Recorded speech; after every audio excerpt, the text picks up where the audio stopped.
Hello everyone, my name is Aditya Deshpande. आज हम discuss करेंगे IBPS clerk 2023 notification recently out हुआ है। सो इसको लेके हम अपनी अप्रोच कैसे रखें, अपनी स्टडी कैसे करें कि ताकि हमारा सिलेक्शन जो है वो फर्स्ट अटेम्प्ट में हो जाए। Okay, so first of all कोई भी एग्ज़ाम अगर हमें क्रैक करनी है तो सबसे इम्पॉर्टेंट चीज़ जो हमें समझनी पड़ती है which is structure of the exam. यहाँ पे आपको फंडामेंटली 3 सब्जेक्ट्स आपके सामने हैं। ओके, सो इसमें आपको देखने को मिलेगा आपका न्यूमेरिकल एबिलिटी है, आपका रीजनिंग एबिलिटी है, आपका इंग्लिश लैंग्वेज है। Okay, so first of all I would like you to understand आपका जो सब्जेक्ट्स है इनके नाम आपको अच्छे तरह से आपके दिमाग में छपे हुए होने चाहिए। Numerical ability and quantitative aptitude, it's a different thing. Okay, remember this. बहुत सारे बुक्स में जब आप क्वांटिटेटिव एप्टीट्यूड की पढ़ाई करते हो आपको लगता है आईबीपीएस क्लर्क प्रीलिम्स के लिए आप पढ़ रहे हो, ऐसा नहीं होता है। Okay, I will explain in a second, but keep this in mind. Side by side आपका रीजनिंग एबिलिटी बहुत जगह पे लॉजिकल रीजनिंग होता है। सो हम वन बाय वन सारे के सारे सब्जेक्ट्स यहाँ पे डिस्कस करेंगे, किस तरीके से आपकी ऐसी स्ट्रैटेजी हो कि आप एग्ज़ाम आपका क्लियर कर पाए।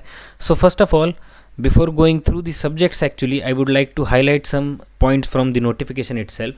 आपका जो एप्लीकेशन डेट है वो 1 जुलाई से लेके 21 जुलाई तक रहेगा। इसके बीच में आपको आपके एप्लीकेशन एंड इंक्लूडिंग पेमेंट, ये दोनों चीज़ें आपके जो एप्लीकेशन का पेमेंट है वो दोनों आपको करना है।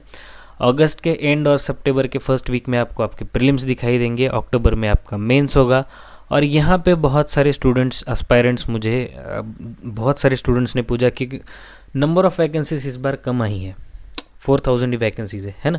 अगर आपने ऑफिशियल नोटिफिकेशन देखा है तो आपने बहुत सारे बैंक्स और बहुत सारे स्टेट्स में नोटिफिकेशन की जगह पे आपको वैकेंसीज़ में आपको ये चीज़ देखने को मिलेंगी which is NR, which means not reported. जिसका मतलब है कि बहुत सारे बैंक्स ने अभी तक आईबीपीएस को अपना इंडेन नहीं दिया है कि हमें कितने एम्प्लॉयज़ की रिक्वायरमेंट है। अभी तक बहुत सारे बैंक्स ने ये रिपोर्ट आईबीपीएस तक नहीं पहुँचाया है। सून ये रिपोर्ट पहुंचेगा। सून मतलब डेफिनेटली आपका जो फाइनल रिजल्ट है तब तक ये सारी चीज़ें सॉर्ट आउट होती है and finally we can safely assume आपका जो एक्चुअल वैकेंसीज है वो 7000 से लेके 8000 के बीच में समवेयर रहने के चांसेस है। ओके, सो आपको बिल्कुल निराश नहीं होना है। आपके नंबर ऑफ़ वैकेंसीज काफ़ी अच्छे खासे, अगर आप नोटिफिकेशन के थ्रू जाओगे तो मेजॉरिटी बैंक्स ने अभी तक इंडियन दिया ही नहीं है, फिर भी वैकेंसीज 4000 प्लस ऑलरेडी है। Okay, so don't worry about that.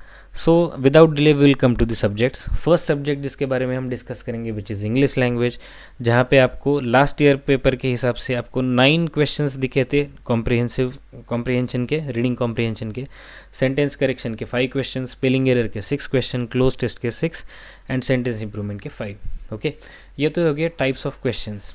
Okay, but अगर आप इंग्लिश में स्कोर करना चाहते हो, इंग्लिश को अच्छे से प्रिपेयर करना चाहते हो, इंग्लिश आपका प्लस पॉइंट बन के आपके सामने खड़ा रहे rather than any week section, जो कि बहुत सारे स्टूडेंट्स के लिए बहुत ज़्यादा हेडेक होता है for one of the obvious reasons, जो मैं बहुत स्टूडेंट्स के साथ जो मेरे साथ भी पढ़ाई करते थे उनके साथ भी ये चीज़ मैंने बहुत ऑब्जर्व की है कि आप इंग्लिश पढ़ते वक्त ना कभी भी अदर सब्जेक्ट्स की तरह इसको नहीं दे सकते। सी every subject you have in the exam has its own characteristics। कि इंग्लिश आपकी लैंग्वेज है। बहुत सारे स्टूडेंट्स ये गलती कर बैठते हैं कि इंग्लिश लैंग्वेज को भी मैथ्स की तरह ट्रीट करेंगे, नंबर ऑफ़ क्वेश्चन सॉल्व करते जाएंगे, 200 300 क्वेश्चन हमने सेंटेंस करेक्शन के सॉल्व किए, इससे आपको लिंग्विस्टिक अंडरस्टैंडिंग नहीं होगी। Okay, remember this. हम जो भी अपना मदर टंग है वो हमने कैसे सीखा है? आपने नंबर ऑफ़ क्वेश्चन सॉल्व किए, आपने उसका कोई ग्रामर के क्लासेस लिए? नो,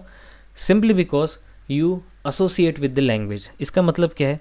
3 बेसिक वे है जिससे आप अपना लैंग्वेज के साथ एसोसिएशन बना सकते हो, बनाए रख सकते हो, which is reading, speaking and writing. Okay, so ये 3 तरीके हैं जिससे आप अपनी लैंग्वेज के साथ एसोसिएटेड रह सकते हो। मैं रिकमेंड करूँगा, अब अगर अभी तक आपको रीडिंग की हॉबी नहीं है सो गेट वन। आपका कोई भी सब्जेक्ट आपका अगर फेवरेट है, लेट से आपको साइंस फिक्शन फेवरेट लगता है तो साइंस फिक्शन के ऊपर की बुक्स पढ़िए, आपको माइथोलॉजी पसंद है तो उस तरीके की भी किताबें पढ़िए, अगर आपको कुछ भी पसंद नहीं आता तो चेतन भगत पढ़िए, कुछ ना कुछ आपको वहाँ से भी अंडरस्टैंडिंग हो ही जाएगा डेफिनेटली। उसके बाद कोशिश कीजिए कि आप सीखें, आप बोलने को सीखें। आप अपने जो फ्रेंड्स है, आपके जो फेलो एस्पायरेंट्स है, जिनके साथ आप पढ़ाई करो, तो कोशिश कीजिए कि आप इंग्लिश में बात कर सके एक दूसरे के साथ। क्योंकि जब आप बात करते हो तो कहीं ना कहीं आपका जो लैंग्वेज को लेके आपके दिमाग में जो एक इन अ वे कॉम्प्लेक्स होता है कि हम कैसे बोलेंगे, कैसे कर पाएंगे, हमें इंग्लिश से कुछ ना कुछ परहेज है, ये सारी चीज़ें आपके दिमाग से निकल जाती है। And believe me, initial stages में आपके बहुत एरर्स होंगे, ऑब्वियसली होंगे, क्योंकि हमने ज़्यादा कुछ फोकस नहीं किया होता है।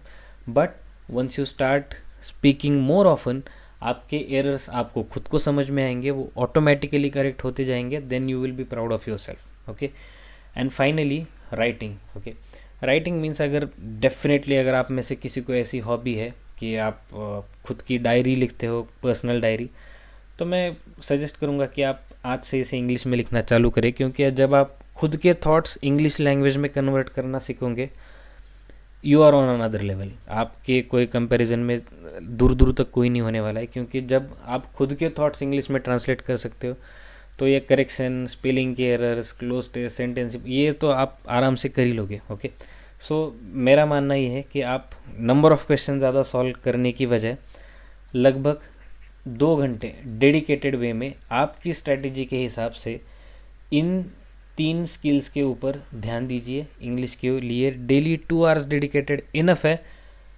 बस आपको ये 3 चीज़ें करनी ही करनी है, एंड ये 1 हफ्ते तक आप रेगुलरली कीजिए, and then you try to solve these questions. आपको इंस्टेंटली रिजल्ट दिखेगा। मैं जिस चीज़ के बारे में बात कर रहा हूँ, लैंग्वेज एक ऐसी चीज़ है, जब तक आप खुद से काम नहीं करोगे, आपको उसके रिजल्ट्स नहीं समझ में आएंगे। Okay, so I would suggest कि आप इन तीनों चीज़ों के ऊपर थोड़ा सा काम करें, एंड देन उसके बाद नंबर ऑफ़ क्वेश्चन सॉल्व करने के ऊपर आइए।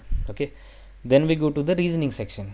रीजनिंग में भी अगर हम देखें तो आपको पज़ल बेस्ड के ऑलमोस्ट 15 क्वेश्चंस आए थे।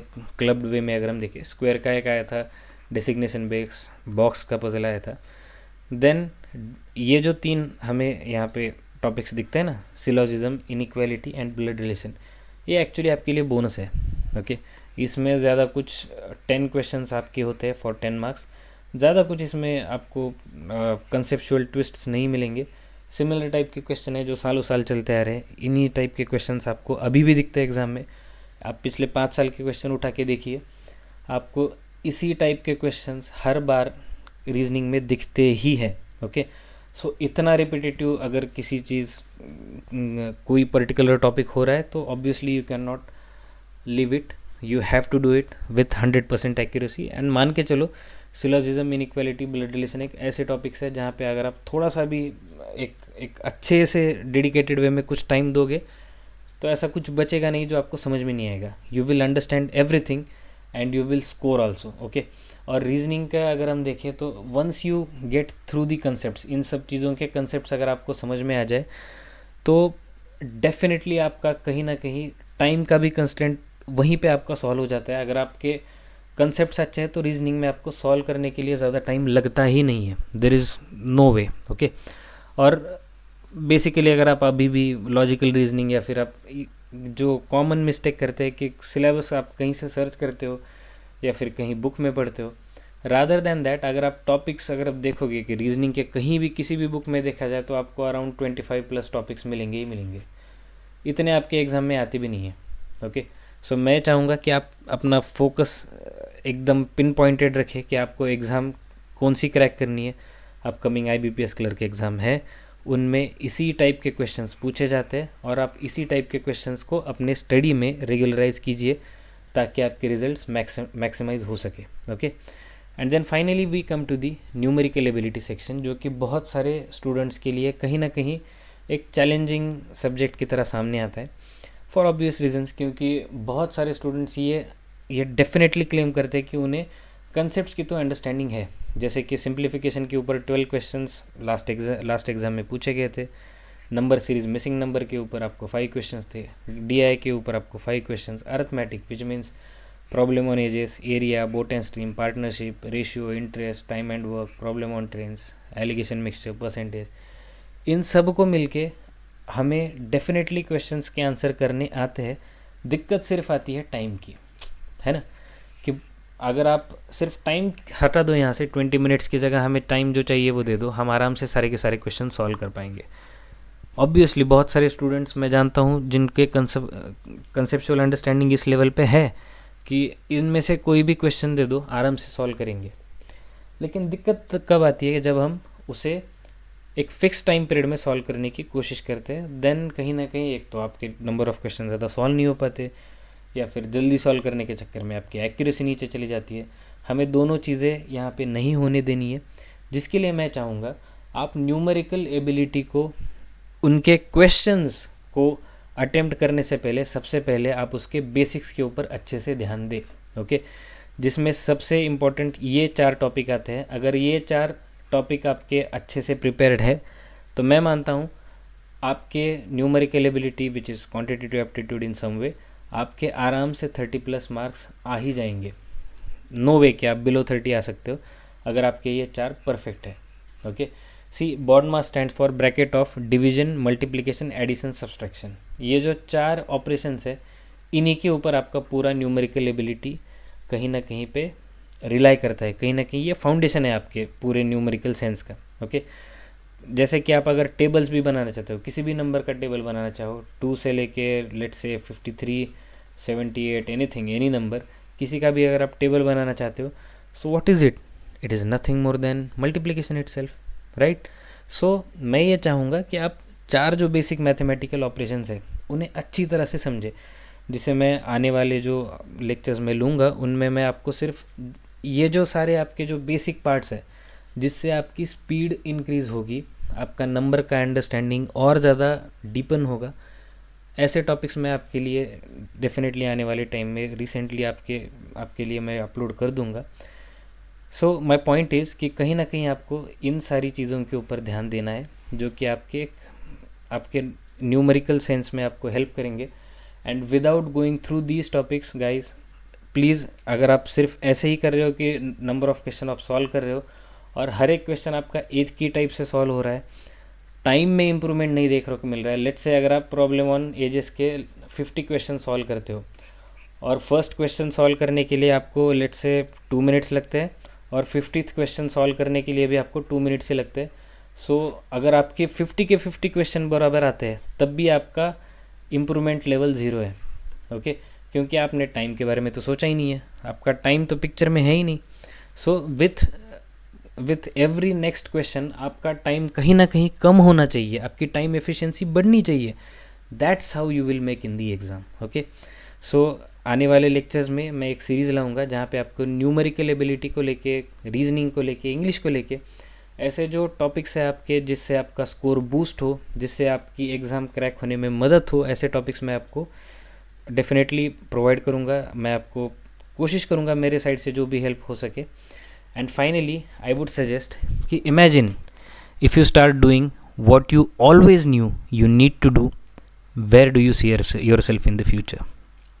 ओके, बहुत बार हमें पता होता है हमें क्या करना है, लेकिन कहीं ना कहीं हम उतना अपना इनपुट नहीं दे पाते जितना हम एक्चुअली चाहते हैं। सो मैं ये चाहूँगा कि इस अटेम्प्ट में, आने वाले IBPS क्लर्क में, आप अपना 100% दें, अपने हिसाब से जितना ज़्यादा हो सके उतना एफर्ट्स रखें, with of course in a strategized manner. Okay, so इसके बाद अगर कोई स्टूडेंट्स को IBPS क्लर्क के प्रिपरेशन में कहीं डाउट हो तो आप definitely you can feel free to reach me. I will be glad to help, I will be much more than happy to help. मैं जितने स्टूडेंट्स को हो सके रिप्लाई करूँगा, आपकी जो भी डाउट्स है I will try to solve. And stay tuned guys, बहुत सारी चीज़ें मैं आपके लिए लाऊंगा चैनल पे। And continue your preparation and make it count. Okay, make it a grand success. Thanks a lot.